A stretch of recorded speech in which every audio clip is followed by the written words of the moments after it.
Bonjour à tous, je vais vous entretenir aujourd'hui sur le sujet du disciple. Qu'est-ce qu'être un disciple de Christ? Pourquoi sommes-nous disciples de Christ?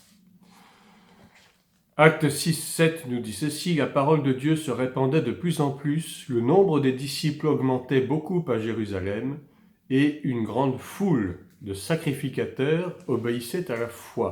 Vous voyez, même des sacrificateurs s'étaient convertis à Christ. Des sacrificateurs, c'est-à-dire donc les prêtres, ceux qui officiaient dans le temple et qui étaient donc des religieux traditionnels, enfin selon le sacerdoce d'Aaron. Et donc même des sacrificateurs étaient touchés par la bonne nouvelle de l'évangile de Christ. Ce qui prouve qu'il ne faut jamais désespérer. Et de toute façon, le plan de Dieu pour l'humanité, c'est que tous soient sauvés, quelle que soit la position, quelle que soit la fonction. Donc même une grande foule de sacrificateurs obéissait à la foi. C'est quand même intéressant. Trois choses ressortent de ce passage, de cette lecture. Premièrement, la parole de Dieu se répand. Elle n'est pas localisée uniquement à un endroit précis.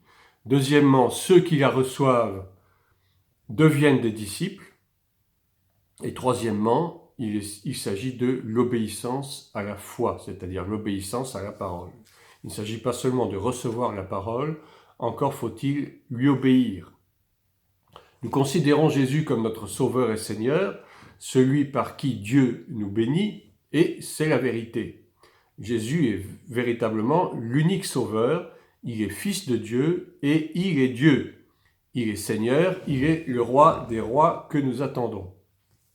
Cependant, il y a une réalité dans laquelle la foi en lui doit nous amener. Elle peut se résumer dans cette parole. En Matthieu 8, 23, « Il monta dans la barque et ses disciples le suivirent. » Alors, nous allons définir ce que c'est qu'un disciple et nous interroger, savoir si nous sommes disciples ou si nous sommes simplement des croyants. Et quel est notre niveau de relation avec le Seigneur Jésus. Et ce sont là des questions auxquelles il faut que nous prenions le temps de répondre, bien entendu. Voici ce que l'apôtre Paul écrivait aux Corinthiens en 2 Corinthiens 13, 5. « Examinez-vous vous-même pour savoir si vous êtes dans la foi. Éprouvez-vous vous-même. Ne reconnaissez-vous pas que Jésus-Christ est en vous? À moins peut-être que vous ne soyez réprouvés. » Peut-être que nous craignons de regarder en face la façon dont nous vivons notre communion avec le Seigneur, de peur peut-être de nous sentir repris, de nous sentir coupables de quelque chose. Et pourtant, lorsqu'on écoute vraiment les enseignements de Jésus, nous apprenons que notre relation avec lui est absolument primordiale, essentielle à notre vie spirituelle, et pour que nous puissions croître spirituellement, pour n'être non plus des enfants, mais devenir véritablement des disciples, c'est-à-dire des personnes qui suivent leur maître, qui écoutent leur maître et qui font exactement la même chose que leur maître. Jésus a dit, vous ferez les mêmes œuvres que moi et vous en ferez même de plus grandes. Et ça, c'est l'avantage que tout disciple peut trouver, tout le bénéfice que tout disciple peut trouver, s'il et seulement si, il est bien sûr véritablement un disciple. Donc, être disciple de Jésus, c'est quoi? Le mot disciple, c'était celui qui était le plus communément utilisé pour désigner ceux qu'on appelait à l'époque chrétiens.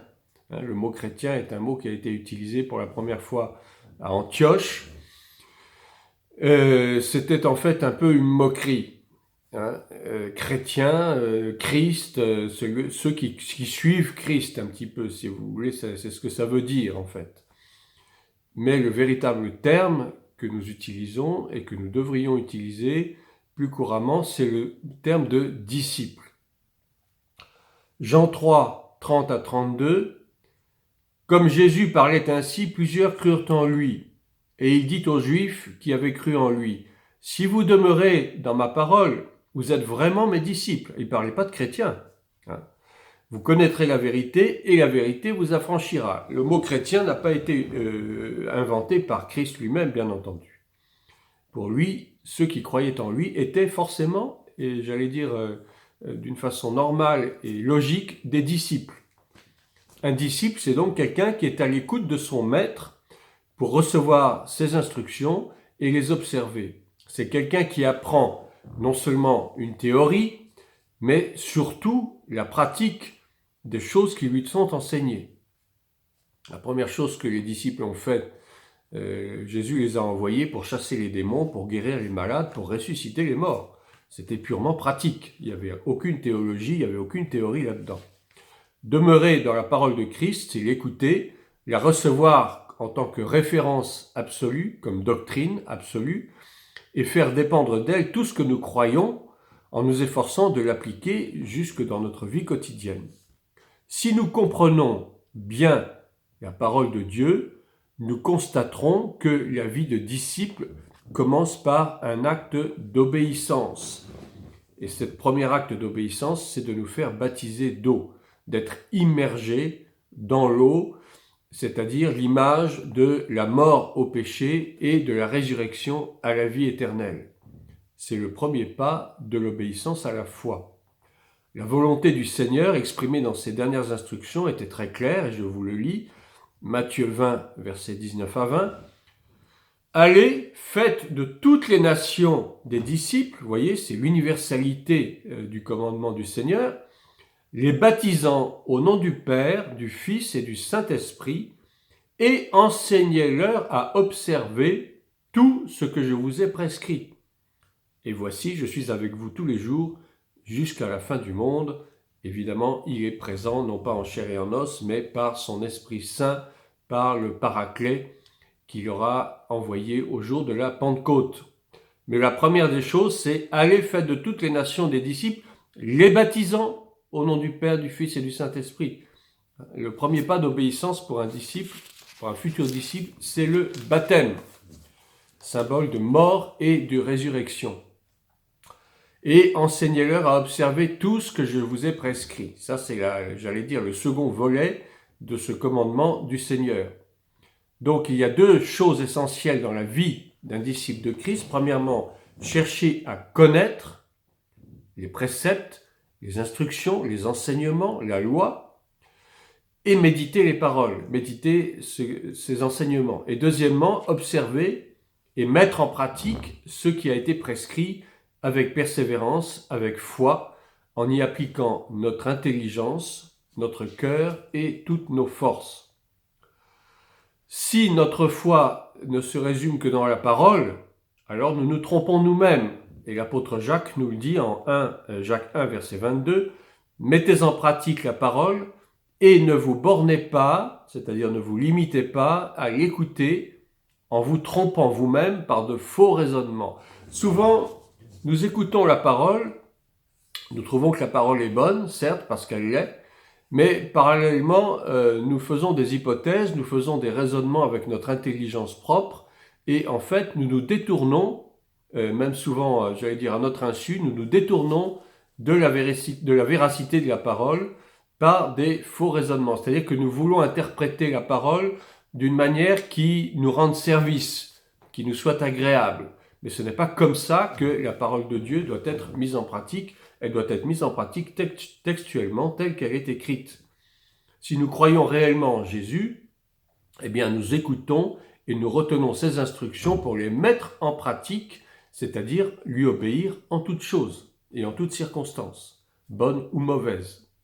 La vie chrétienne ne consiste pas seulement dans des réunions, des assemblées, des séminaires où l'on chante, où l'on prie, où on écoute des beaux messages, mais c'est la pratique quotidienne de l'enseignement de Christ et ça doit commencer par ça. Nous entendons souvent dire que la loi de Christ est une loi d'amour, mais Jésus définit justement cet amour par ses paroles. Si quelqu'un m'aime, il gardera ma parole, c'est la condition. Tu dis que tu m'aimes, donc tu dois garder ma parole. Et mon Père l'aimera. Nous viendrons à lui et nous ferons notre demeure chez lui, mais celui qui ne m'aime pas ne garde point ma parole. Vous voyez, l'amour de Christ, ce n'est pas un amour bonbon, un amour en parole avec la bouche, mais c'est pratiquement appliquer la parole, obéir au commandement. Jean 14, 23. Et c'est ce que Jean lui explique en 1 Jean 3, 18. Petits enfants, N'aimons pas en parole et avec la langue, mais en action et avec vérité. Voyons maintenant quels sont les 3 traits principaux d'un véritable disciple de Christ. Premièrement, suivre Christ et demeurer dans sa parole. C'est l'obéissance de la foi. Jean 8, 31. Si vous demeurez dans ma parole, vous êtes vraiment mes disciples. Ensuite, deuxièmement, porter du fruit, avoir une vie qui correspond vraiment à ce qu'il attend de nous. Jean 15, 8. Si vous portez beaucoup de fruits, c'est ainsi que mon Père sera glorifié et que vous serez mes disciples. La condition, elle est claire. Il faut porter du fruit. On ne peut pas être chrétien dans la bouche, aller au culte tous les dimanches ou 10 fois par semaine, mais si on ne porte pas de fruit, ça ne veut rien dire. Et porter du fruit, c'est quoi? Porter du fruit, c'est porter la bonne nouvelle du salut aux autres. Être, j'allais dire, des preuves vivantes, être des témoignages vivants que nous sommes réellement des disciples de Christ par nos comportements, par nos façons de parler, par nos façons de penser, par nos façons d'aimer les autres. Pas simplement en parole, bien entendu, mais par des actes, évidemment. C'est ce qu'on appelle les œuvres de la foi. Donc, porter du fruit, c'est montrer véritablement que nous sommes des témoignages vivants, que nous sommes vraiment des disciples de Christ qui opèrent les choses selon la volonté de Christ. Et puis, troisième point, avoir de l'amour les uns pour les autres. C'est le signe principal de reconnaissance des disciples de Christ. C'est l'amour qu'ils éprouvent les uns pour les autres. À ceux-ci, tous, c'est-à-dire tous ceux qui sont en dehors, qui ne sont pas croyants, reconnaîtront que vous êtes mes disciples, si vous avez de l'amour les uns pour les autres. Jean 13, 35. Si nous avons de l'amour les uns pour les autres, eh bien ceux qui ne croient pas en Christ pourront effectivement être gagnés par notre comportement d'amour les uns envers les autres. Ils diront, ah, ces gens-là ne sont pas des gens ordinaires quand même, ils savent pardonner, ce sont des gens qui n'ont pas de rancune les uns vis-à-vis des autres, qui prennent soin les uns des autres, et ça peut marquer les gens, ça peut marquer les non-croyants et les gagner à Christ de cette façon-là. Vous voyez, nous devons toujours être des témoignages, des témoins vivants. Les premiers chrétiens qui étaient appelés les disciples persévéraient dans l'enseignement des apôtres, dans la communion fraternelle, dans la fraction du pain et dans les prières. Actes des apôtres, chapitre 2, verset 42. Et je continue un peu plus loin, dans Acte 4, verset 32, la multitude de ceux qui avaient cru n'était qu'un cœur et qu'une âme. Vous voyez, ils étaient un déjà, c'est-à-dire qu'ils avaient tellement d'amour les uns pour les autres qu'on pouvait à peine les distinguer les uns des autres. Ils faisaient bloc, ils étaient un seul corps, et c'est ce que représente l'Église, la véritable Église, l'Ecclésia, qui est le corps de Christ, qui ne forme qu'un, tous les membres étant soudés les uns aux autres. Donc, ils n'avaient qu'un cœur et qu'une âme, ils ne formaient qu'un cœur et qu'une âme. Nul ne disait que ses biens lui appartinssent en propre, mais tout était commun entre eux. Ça allait jusque-là. Ça allait jusqu'au point où chacun avait des biens et les vendait pour mettre en commun le produit de la vente, de façon qu'il n'y avait jamais d'indigents parmi eux. L'amour des disciples allait jusqu'à ce point-là. Je pose la question, est-ce que dans l'Église aujourd'hui, on rencontre encore ce véritable amour? Très sincèrement, je ne l'ai pas encore vu. Je ne sais pas si ça existe, peut-être que ça existe, mais prions Dieu que ça puisse être plus flagrant maintenant. Les apôtres rendaient avec beaucoup de force témoignage de la résurrection du Seigneur Jésus, et une grande grâce reposait sur eux tous, car il n'y avait parmi eux aucun indigent, c'est ce que je disais tout à l'heure. Tous ceux qui possédaient des champs ou des maisons les vendaient, apportaient le prix de ce qu'ils avaient vendu et le déposaient aux pieds des apôtres. Et l'on faisait des distributions à chacun selon qu'il en avait besoin. Il n'y avait pas de pauvres dans l'Église. Non pas qu'on recherchait la richesse, c'est pas le but. Le but d'être chrétien, c'est pas d'avoir des millions ou des milliards, c'est pas ça. C'est pas l'évangile de la prospérité, c'est un faux évangile, ça. C'est pas ça du tout. Mais que chacun puisse vivre décemment, que chacun puisse avoir un toit, avoir de quoi se nourrir, avoir un travail décent, qui correspondent à ses capacités et à ses aspirations, pouvoir avoir des projets pour l'avenir. Je ne sais pas, moi, pourvoir aux besoins des indigents, des pauvres, des veuves et des orphelins, ce sont des bons projets que Dieu approuve et pour ça il faut des moyens. Mais ces moyens, on ne peut les trouver que s'il y a un partage des richesses. Ce ne sont pas les banques qui vont nous aider. Bon, je sais bien que les banques existent, on en a souvent besoin, forcément, mais il ne faut pas trop compter là-dessus. Si on veut vraiment avoir une vie digne de l'Évangile, eh bien, il faut plutôt, j'allais dire, avoir un esprit d'entreprise, il faut chercher à investir le peu qu'on a au début. Comme on dit couramment, ce sont les petits fleuves qui font les grandes rivières, mais c'est une parole qui est pleine de sagesse. Mais apprenons à partager, apprenons à ne pas vivre égoïstement les uns et les autres. C'est très important. Il ne faut pas compter sur les choses du monde pour nous enrichir, jamais de la vie. C'est Dieu qui pourvoit. D'abord, c'est Dieu qui est propriétaire de l'argent et de l'or. C'est Dieu qui pourvoit. Et par la prière, nous pouvons obtenir beaucoup. Et Dieu, qui connaît nos cœurs, sait que nous avons des projets pour venir en aide aux démunis. Et Dieu fera en sorte que nous ayons les moyens de pouvoir pourvoir aux besoins des démunis. Mais pour cela, il faut que l'amour puisse régner dans l'Église. Il faut que l'amour et la communion puissent véritablement régner dans le corps de Christ. Et je vous dirais franchement, on en est bien loin actuellement. Et donc les apôtres, les disciples à l'époque étaient vraiment des modèles parfaits, je dirais, de la relation entre Christ ressuscité et les membres de l'Église. Et c'est une relation qui devrait être la norme pour tous les croyants. Jean 5, verset 1 nous dit « Quiconque croit que Jésus est le Christ est né de Dieu, et quiconque aime celui qui l'a engendré, aime aussi celui qui est né de lui. » Selon l'enseignement de Jésus lui-même, ses disciples sont ceux qui s'attachent d'abord à la personne de leur maître, puis qui demeurent à son école, qui écoutent ses enseignements, non seulement pour acquérir un savoir, une connaissance qui est indispensable. Mon peuple périt faute de connaissance, dit le livre de Osée. Nous avons besoin de la connaissance, mais pour apprendre à vivre selon les instructions de Dieu et non pas selon nos propres instructions, afin de lui être agréable. Ils ont envers leur maître une fidélité à toute épreuve. Et s'il leur arrive de tomber, et ça peut arriver, eh bien le maître sait pardonner et les rétablir. Nous réalisons bien sûr que cela n'est pas toujours facile d'être disciple de Christ, bien entendu. Ça n'est pas facile, la vie chrétienne n'est pas un chemin facile, et nous le savons. Lui-même nous a avertis qu'il y a une croix à porter, il y a un prix à payer, il y a des efforts et des renoncements à faire. Luc 9, 23, Puis il dit à tous, si quelqu'un veut venir après moi, qu'il renonce à lui-même, qu'il se charge chaque jour de sa croix et qu'il me suive.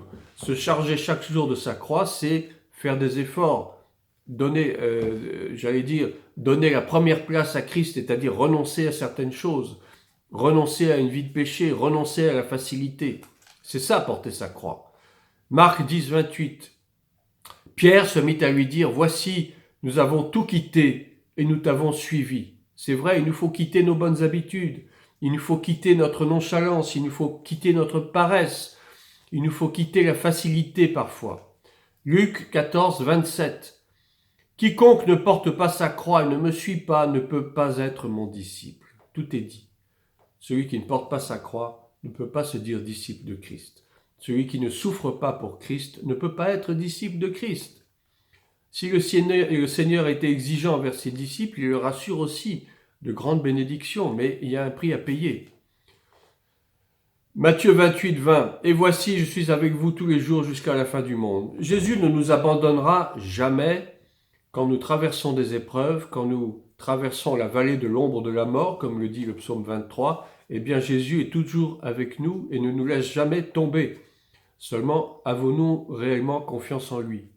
Jean 14, 23. Jésus lui répondit, « Si quelqu'un m'aime, il gardera ma parole, et mon Père l'aimera. Nous viendrons à lui, et nous ferons notre demeure chez lui. » Donc vous voyez, pour que le Père nous aime, eh bien, commençons déjà par obéir au Fils. Marc 4, 34. Il ne leur parlait point en parabole, mais en particulier, il expliquait tout à ses disciples. C'est la compréhension des choses du royaume de Dieu. Jésus nous explique les choses si nous lui demandons, bien entendu. Si nous lui demandons des explications, il va nous donner le discernement spirituel, il va ouvrir nos sens spirituels pour que nous comprenions vraiment les mystères qui sont recélés dans la parole de Dieu. Nous avons ainsi l'assurance d'être exaucés par le Père. Jean 15, 7. Si vous demeurez en moi et que mes paroles demeurent en vous, demandez ce que vous voudrez et cela vous sera accordé. Et nous aurons en plus une place avec lui dans le ciel. Jean 12, 26. Si quelqu'un me sert, qu'il me suive. Et là où je suis, là aussi sera mon serviteur. Si quelqu'un me sert, le Père l'honorera. Il est donc fondamental que nous apprenions à observer les préceptes du Seigneur Jésus, notre Maître, si nous prétendons être ses disciples. Premièrement, nous serons des auditeurs, nous nous plaçons à notre écoute pour apprendre ses instructions. Mais ensuite, deuxièmement, nous devons nous mettre à l'œuvre et devenir de vrais pratiquants, c'est-à-dire donc de vrais disciples. Jacques 1, verset 25. Mais celui qui aura plongé les regards dans la loi parfaite, la loi de la liberté, et qui aura persévéré. Une chose est de plonger ses regards dans la loi, mais une autre est de persévérer, c'est-à-dire de continuer à vouloir comprendre ce qui se passe, à vouloir comprendre la parole, persévérer malgré les difficultés, malgré les obstacles, malgré les embûches, malgré surtout les distractions. Donc, qui aura persévéré, n'étant pas un auditeur oublieux, mais se mettant à l'œuvre, celui-là sera heureux dans son activité. Heureux dans son activité, c'est cela aussi que Jésus nous dit « Venez à moi, vous tous qui êtes fatigués et chargés, et je vous donnerai du repos. Prenez mon joug sur vous et recevez mes instructions, car je suis doux et humble de cœur, et vous trouverez du repos pour vos âmes. Car mon joug est doux et mon fardeau léger. » Matthieu 11, versets 28 à 30. Donc c'est ça, être disciple de Jésus, c'est d'abord d'être auditeur, certes, mais de mettre en pratique la parole, c'est-à-dire d'être constamment au pied du Maître, comme l'était Marie, qui était au pied du Maître, nous dit l'Évangile, tandis que Marthe, elle, était affairée aux soins domestiques et n'avait pas pris la bonne part. Donc soyons des disciples, ne soyons pas seulement des convertis, ne soyons pas seulement des chrétiens, ne soyons pas seulement des croyants. Je vous en prie, soyons de véritables disciples, suivons notre Maître, restons à son écoute, mettons en pratique sa parole et le Seigneur nous bénira. Voilà, bonne journée à tous et à bientôt.